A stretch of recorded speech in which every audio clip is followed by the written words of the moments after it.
Salut à tous, aujourd'hui on va éplucher un petit peu le panel de vidéos qui est proposé par les investisseurs professionnels tout simplement sur l'action Renault et je vais essayer d'y ajouter quelques commentaires et mes points de vue tout simplement. Et quand les volumes sont importants, c'est plutôt des volumes vendeurs qui sont présents.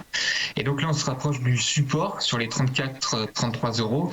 Si jamais il n'y avait pas de réaction des opérateurs sur ce niveau pour relancer vers 41, il faudrait s'attendre à ce que le niveau casse. Et à ce moment-là, il n'y aurait pas grand-chose pour retenir la valeur avant d'attendre les 25-26 euros. Simplement ce qu'il voulait dire dans la vidéo qu'on vient de voir, c'est que voilà, la résistance des 41 était atteinte, du coup ça va repartir directement vers le support.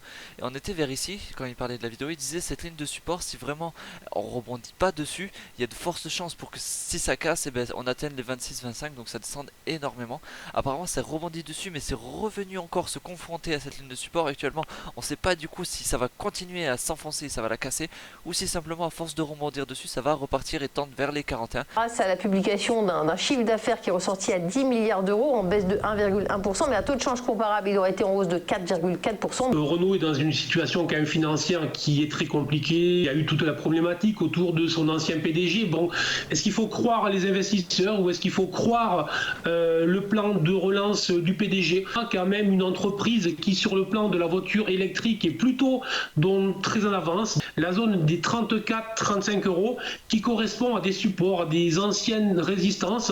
Je dis pas que l'on va rebondir fortement sur les niveaux actuels, mais je dis que c'est un niveau sur lequel on peut commencer pour les investisseurs de long terme à ouvrir éventuellement des premières positions sur... Bon voilà, s'il fallait résumer cette vidéo, on pourrait dire que l'entreprise s'en sort pas si mal puisqu'au final elle n'a pas eu de chance sur le taux de change, sinon sa progression au niveau du chiffre d'affaires du premier trimestre aurait été de 4%. Voilà, ce trader résume bien le fait qu'on est sur une ligne de support à 33-34 et que pour lui ça peut être un moment de se placer sur le long terme.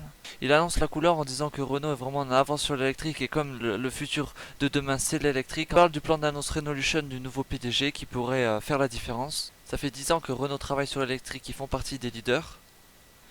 Leur projet Renaulution, c'est vraiment la résurrection jusqu'en 2023, c'est baisser les coûts, générer du profit, sortir l'entreprise de la tête de l'eau, essayer de la faire revenir. Ensuite, après 2025, ça va faire pivoter le modèle économique vers la technologie, l'énergie, la mobilité. Pour les positionner au précurseur de la chaîne de la nouvelle mobilité, c'est vraiment, ils vont être les premiers à lancer les nouveaux modèles électriques. Et en 2030, on n'aura plus le droit de vendre des moteurs non électriques. Enfin, bon voilà, je voulais conclure cette vidéo avec le carnet d'ordre qui est toujours utile, qui permet de savoir un petit peu comment va tendre sur les prochaines minutes la bourse tout simplement.